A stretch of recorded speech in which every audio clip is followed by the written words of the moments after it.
Most of us know what we could do to change things for the better.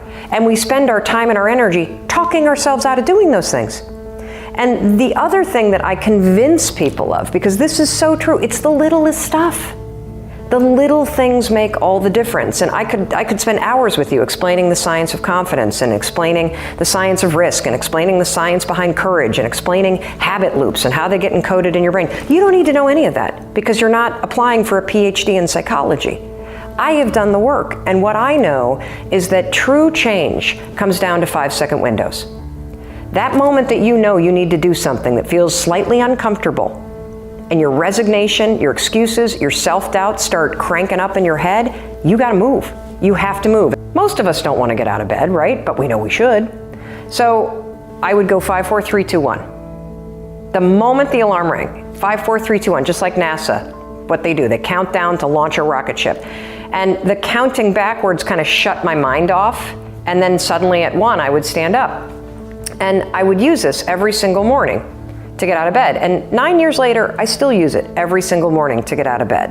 I think some behavior you can learn and automate, other stuff that you don't like doing, you're gonna always have to push yourself. That's just how it is.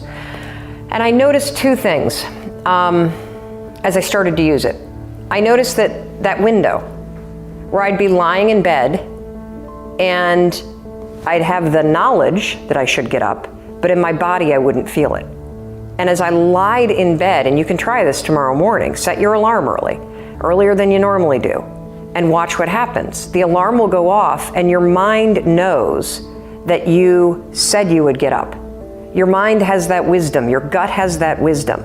All of us, we could take our work and think of work as being like a gift. I personally believe that one of the greatest gifts outside my love that I can give another human being is my labor.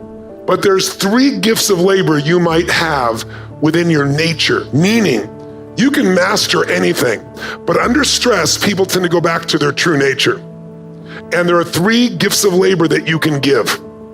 One of those gifts we might call the gift of being an artist or a talent, or another word for it would be a truly skilled producer. Some people, the reason you know this is your gift is what you love to do is to create a product or service and deliver it to people, and you're enamored by that. Aristotle said that 95% of everything you do is the result of habit. So the rule is form good habits and make them your masters, rather than allowing bad habits to form. In fact, the other rule says this, is that good habits are hard to form, but easy to live with. Bad habits are easy to form, but hard to live with.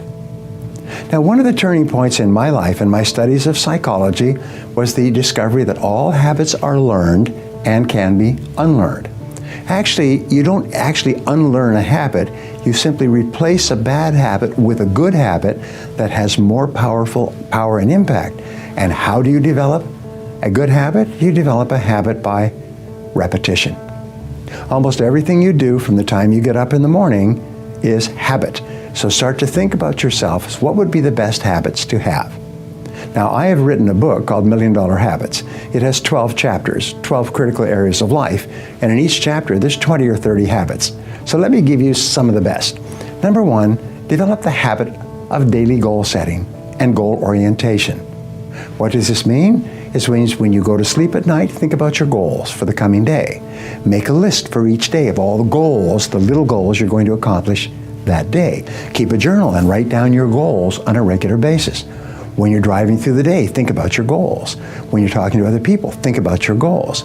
You see, you do become what you think about most of the time. You do achieve what you think about most of the time. So all successful people and all wealthy people think about their goals most of the time.